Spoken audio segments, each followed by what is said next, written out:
Yiqalise. Hello, everybody. This is Samugumbi, the mompreneur, and we are doing the interviews with the African mompreneurs. You know what? We need to be talking to women that have done it in life and that are still doing it and that are still going to do it. And I'm talking about your ordinary mom who is sitting at home and who does not, who are saying, I don't have any extra income. But these are women that have risen and said, let us do something. I am Samu Gumbi, I'm your host, and I'm going to be talking to different women from all over Africa that have started businesses and that are going to have this going concern with their businesses. And today I've got a good friend of mine that I knew even from, I don't know when we knew each other, but you know what, 3 kids later, now, and we are now wearing glasses. We're over 40. Oh my goodness. But I'm excited to be talking to Anna today. Hi, Anna. Hi, how are you? I'm well. I'm good. How are you doing? I'm all right. How is South Africa? South Africa is fabulous. Hey, it's been raining, and then it gets hot. So we use that chance to go to the park with the kids. You know, it's a holiday and the helper is not there. So, hey, I have to make sure that they are entertained. Well, I'm glad that I don't have to be taking anyone to the park because my kids are adults. Oh, wow. When you are blessed, girl. Anyway, while we are still there, please tell us about you. I've said you're Anna, but expand. Okay, I am Anna.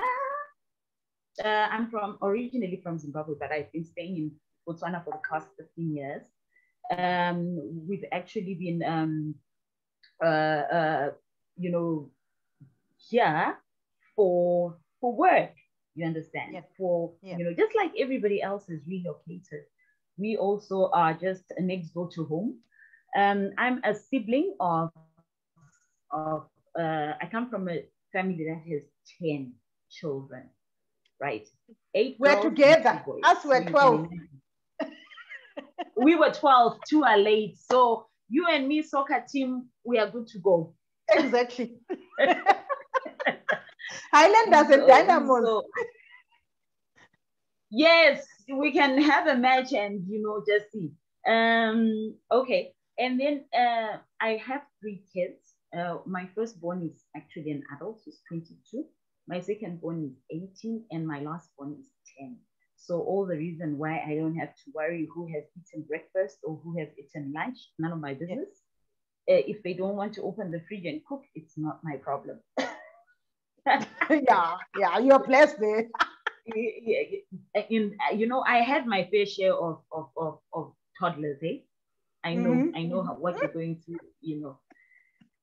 So that's me in a nutshell. I'm happy to be here. I love TV.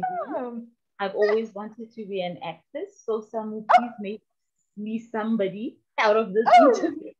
Oh, wow, guys, listen, anyone out there who's into film, we've got this lady here. Anyway, we are going to hear about your business. So, Anna, tell me, professionally, what are you doing?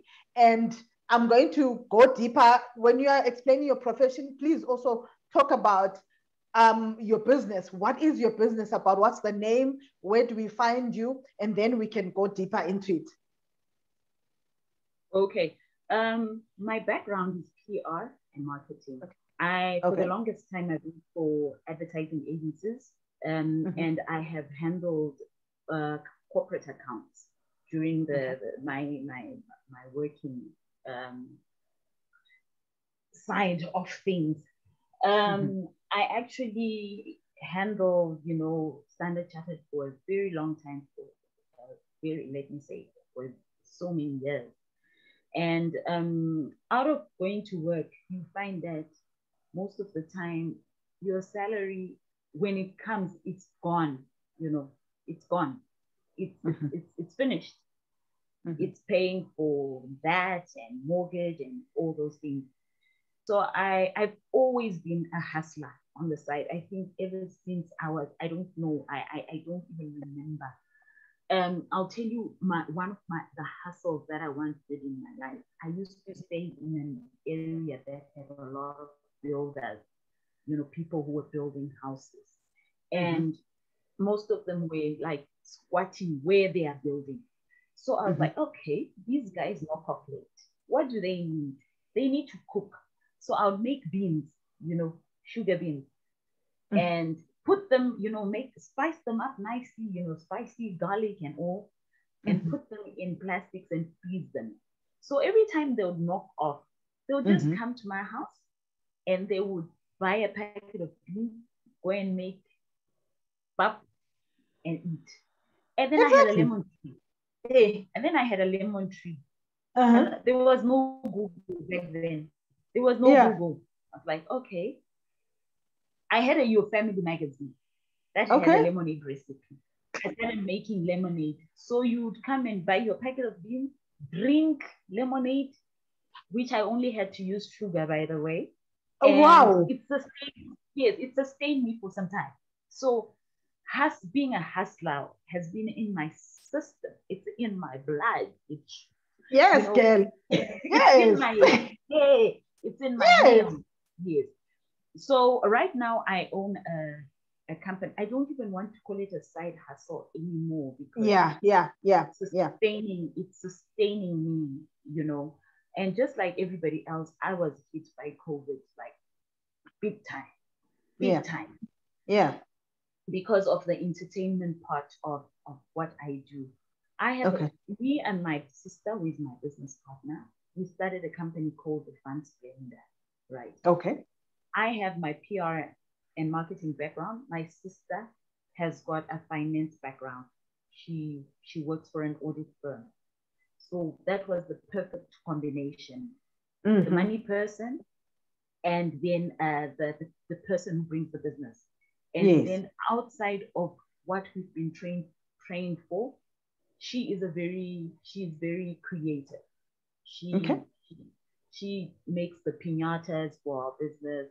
She does the art program for the business for the kids. Oh, wow. Yes. And then I do, especially the communication of communicating with the clients and ensuring that the business is there.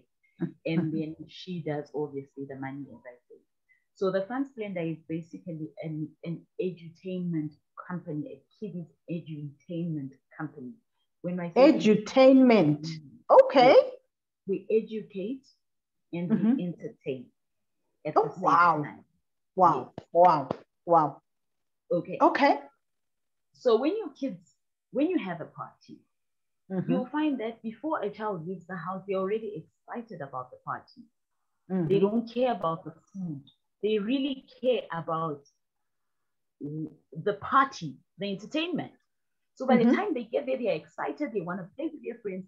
And you find that by the time you finish the party, there's so much hot dogs that are being thrown away. There's so many pizzas that are being thrown away. There's a lot of wastage. And our children need to understand that they can't just waste food. You understand?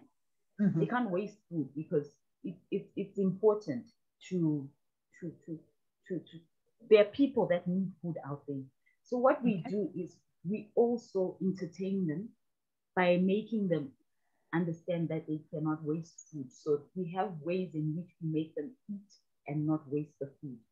We also have as part of the party program, a cleanup session whereby at the end of the day, we leave the place clean, but through entertainment.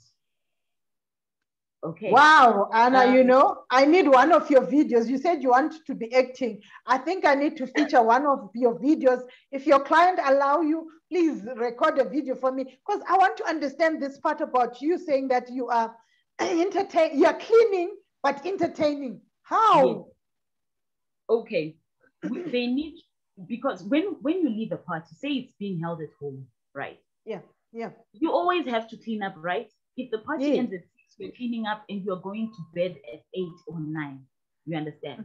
So what we do is we make sure that after eating and, before we go and play, or maybe, during depending on the structure of the party, We are going to pick up everything, right? That is on the ground, and we're going to make art pieces out of it. If it's paper towel, right? If it's cups, paper cups, right? Yeah. We are going to make sure, yes, we are going to make sure that they use that material. If it sticks, because we also serve candy floss and maybe ice cream cups, right? We are going to make something artistic. We're going to make an art board using all that recycled product. So they need to make sure they know how to clean up. Wow. It goes a long way. You know, what you give a child, what you tell a child today goes a long way. Yeah. So the parties that you have, what are the ages of the kids that you cater for? I think from as little as a year old, and up to 16. Okay. Year old. We've never really done an 18-year-old party. Yes, we do a lot of parties at home, but before COVID hit, we were in the corporate space more than we were in the home space. All right. Okay. Yes, when you say corporate space, how did you do it? We would do fun days for companies. For corporates. Yes. Okay. And corporates would also do their corporate social responsibility in different homes. So we would go and set up for them. And we would do for the big, chain shops, which is your spas and your shopping. Yeah. So we were that's how big we were until COVID hit. We also do kiddies entertainment at hotels. We have we have contracts with hotels. You go to you go to a hotel, you want to have your drink or just enjoy with your friends, we ensure that the child is entertained.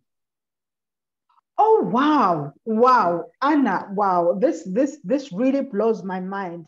But let me go back. How did you start this business? I mean, what came about for you to say, I want to start this kind of a business? Where is it coming from? By nature, I am the life of the party. The life of the party. Hashtag life of the party. I am the life of the party. You understand? Okay. Right. I love having fun. But when I say love having fun, I'm not like a party animal. No, my vibe is there. So I love kids. Yeah. I enjoy their spaces. I feel like being around kids is the safest you can ever be. Wow. You understand? Wow. And yeah, so because of that heart that I have for them, I decided I wanted to go that route. And also, when you're growing up, let's be honest, you know what you want. Yeah. You know what you want. When you're growing up, you definitely know what you want. And it's not just your brain telling you what you want. God has inserted it in you. It's a gift. It's a gift. You understand? Okay.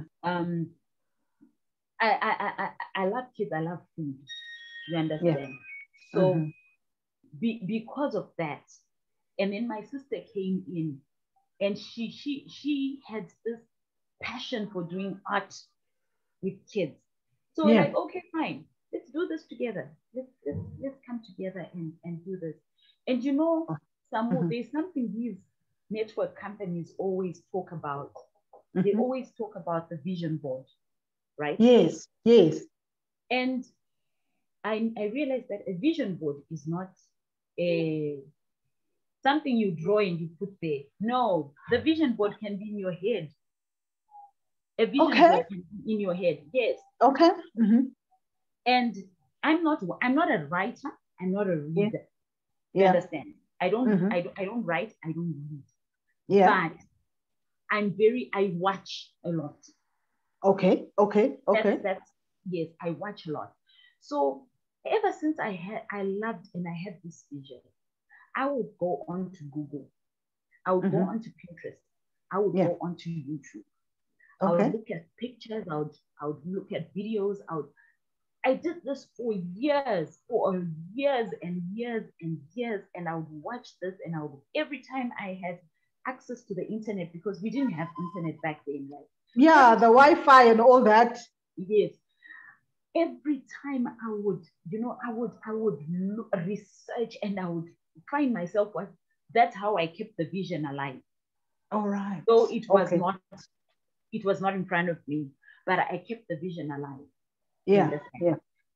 So that's how I then came and said, let me put my business together. Okay. And always when people think of putting business together, they have a fear of, where will I get the finances? That's what I wanted to ask you. Like, you're talking about all these things that you bring in. I don't know what things do you have, like on the Fun Splendor? What do you have? Because if you're talking to kids, you're talking jumping castles, you're talking slides, you say you do candy floss. Do you have this equipment? And if you do, how did you get this equipment? Like, yeah, tell me. And you're a mom, and you've got kids. How did you do this? Okay, I will lie if I say it came out of my salary, because my salary, before it comes, it's gone. I even know. So how did you do it? Yo, sis. Okay. In South Africa, you have stokvels, right? Yeah. In Botswana, we have motel, right? Okay. Zimbabwe, they call them amaround. Okay, yes, yeah. So I made sure I was part of a stokvel that was very strong, right? Okay. It had 2 payouts in a year, 2 good payouts. All right. Yeah. In a year. So the first one, I went and I invested in a jumping castle, right? Okay. That jumping castle, I got it custom made by a guy in South Africa. I didn't buy the ones from China. You can do that? Yes. Okay. So I got it custom made. And then I remember I didn't have courier money. I worked like a mad person. I baked cakes, because I also baked kids cakes. That's where I actually started. And then after that, I hired out my castle, because hiring out a castle is about 500 the one that I have. And I set it aside, and I set it aside, and I set it aside, until I went on to the water slide, set it aside. Then I had my second payout, and I went and I bought what we call a split fry machine. Not so many people still have them. I went and I bought a split fry machine. And then with the hires, I was disciplined enough. With every hire, I would set aside. And then within 2-3 years, I had accumulated a lot in terms of assets. I bought a huge industrial popcorn machine. I bought ice cream machine. I bought a slushy machine is actually quite expensive. You know that, right? It's about 20,000 rand. And I managed to invest in about 4 of those. So that sis. Yes, so that when I have 4 or 5 parties in a weekend, I know where to take. My husband is coming, so he might just open the door. All right. Okay, so that's how I accumulated my assets. Okay. So what I'm hearing from you is discipline. I mean, you were disciplined enough, one, to save your money through these rounds and stokvels, and then when you now got the machine, when you were hiring it out, you were also saving. I think, Anna, I need to talk to you about this money management, because many women get into business, and once I get that 500 rand, I use it. I buy things at home. So how I admire your discipline, because I think from what you're saying, you had this vision that you had where you want to go. I'll ask you maybe later to say, where is it that you are going? And I'm hearing where you are coming from. And now, what are some of the challenges that you faced in this industry? Okay, let me come back to you regarding the financial discipline. Yes. Girl, that was my sister. She is the one person. Okay, now I see. Yes, because don't forget, I'm coming from the marketing and PR. We believe in spending money, right? Of course. She is coming from a financial background. Yeah. And she believes in saving money. Saving money. So that wasn't all me, hey? Strategy of how to raise the money was me. Strategy of how to keep the money and invest it was my sister, because she works for an audit firm, remember? I get you. I get you. I get you. So, you know, you need, it's now you need to understand that no man is an island. Yes. No man is an island. Yeah. Yes. So even in your own business, whatever business you're running, you need to ensure and understand that you need to work with other entities. In order to achieve what you're looking for. Yeah. Okay. No, I hear you. I hear you. But sis, where she is, tell her I said thank you. I'm coming to her. I'm coming to learn how to keep the money.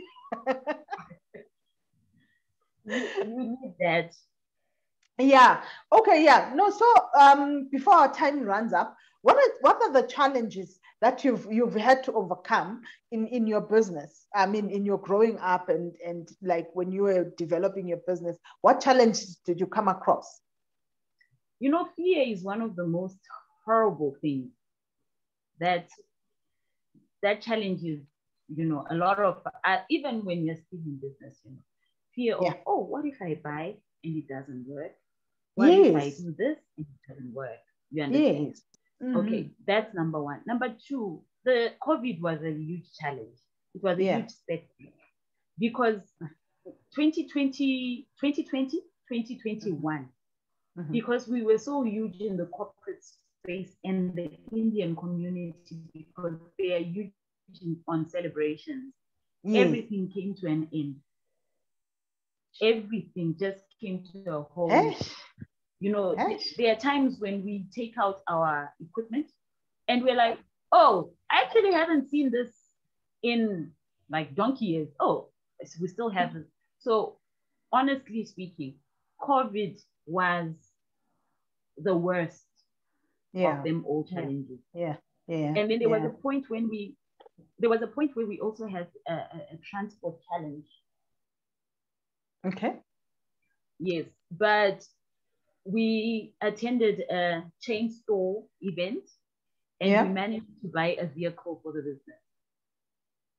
Wow, sis. So you are all set right now. You've got your equipment. Now you even got a vehicle for transporting. How long have you been in business? Since around 2015. You mean Fun Splendor, right? Yes, the Fun Splendor. Yes, around 2015. Around 2015. So you are now, you're not a startup. You're now an established business that you know what you want. Where are you going with Fun Splendor? Okay. Unfortunately, COVID hit. We would have really wanted to open our own skating arena. Okay. Yes. And just a place where a family can come and have fun with the kids. Yes, we need that. Yeah. Okay. You know what, Anna, I have enjoyed talking to you. I just need you to just summarize. Fun Splendor, what items do you have? And where can people get you? I know that you are in Botswana, but where in Botswana? Are you accessible the whole of Botswana? Where are you based? Where can people get in touch with you? Okay, we're based in Gaborone, right? And Depending on the size of your event, we are able to go anywhere within Botswana. We have done we've done events in different parts of Botswana. We've traveled, we've loaded trucks, and we've gone to different places. And what was the other question? Like what equipment do you have? I know that the equipment that you've got, and then also please talk about the cakes. Okay, cakes was my passion. Cakes is me. And I've also gotten cakes in South Africa. My son, when he was 2, we got a cake from Fun Splendor, guys. So cakes I started in 2011. Okay. Let me tell you a little bit about my food history. When I was growing up, I had all the nicknames in the book when it comes to my love for food. All the nicknames. I'm trying to hold myself. There was a cartoon. I remember back then in the day when we were staying in Paradise in Blue. There was a cartoon called Garabodi the Greedy Gorilla.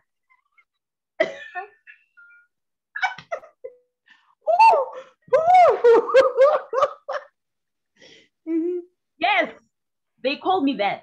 Okay. I was called Food Kill Me. Yeah. Yeah. It was something that wasn't nice. I was upset when they called me that, but it was a manifestation. Hey. Yes, that at the end of the day, yes. So I'm self-taught. I used to watch Buddy, show. I would research. As I say to you, I'm a watcher. I'm not Cake Boss. Yes, Cake Boss. I would research on what needs to be done, and I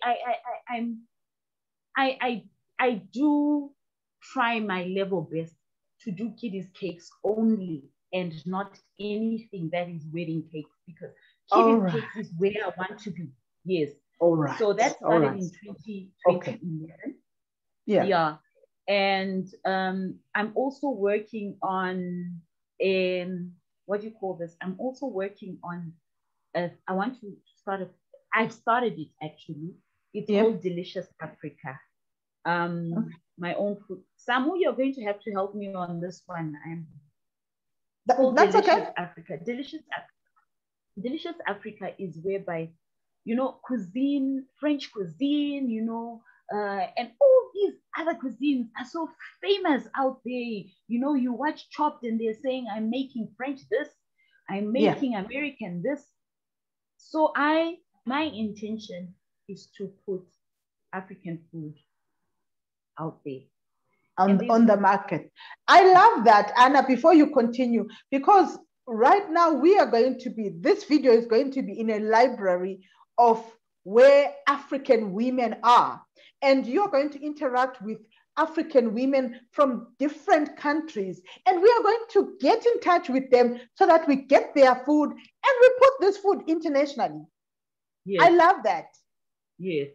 So that's where I want to go as me, as because me and my sister have one common love, but at the end of the day, we also want to stand alone in certain things that we want. Yes, I hear you. Yes, I'll give you a very example of one of the things that I've done for Delicious Africa. You remember the baobab fruit? I don't know what you call it in Ndebele, mauyu. Umkomo. Yeah, exactly. I think yes. I did a delicious milkshake using umkomo. Yes. And ice cream. Right. Yes. So African food is something you crave for when you're sitting wherever you're sitting. Yes. I'm actually working on a tutorial for a pap tutorial, a sadza chala tutorial. People in Africa have married, people from Zimbabwe have married white women. Yes. I love that. We've raised kids and they don't know how to do it. So let's show them how to make pap. You I'm know, your girl, girl. Video, I'm your girl. I've got you. I've got you. Yes. So that's where I'm going as me. Okay. And All Fun right. Splendor. Yeah. Yeah, awesome. So where can people get you? I will put down the number below, but tell us your details. You have a website, you have a Facebook page. Where can people get you?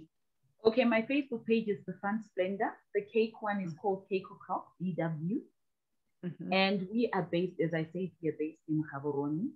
You can WhatsApp me on the number that's going to be provided by Samu. And you know, let's talk. You know, you don't have to call me because you want business from me. You can call me because you want me to maybe talk to you about something. Because an empowered woman can avoid things like GBV. Yes. Yes. Thank you. Yes. Thank you. Because if you earn it, no one can take it away from you. There you go, girl. There you go. There you go. We are sorted. You know what? I have enjoyed this session with you, Anna, and I'm just going to love writing about this and connecting with other women. Connect with Anna. She said she's free. And ladies, you are in Ghana, you are in Ethiopia, you are in Malawi. Let's connect. We are African women and we are here to empower each other and to connect with one another. I've loved this. Anna, thank you so much for your time. And please tune in for the next lady, because we are talking to women that are in Africa under the African Mompreneur. Thanks, Anna. Thank Bye, you. girl. And say hi to the 3Js. I will do that. I will do that. Smiling is my trademark, guys. Okay, bye. All right, bye.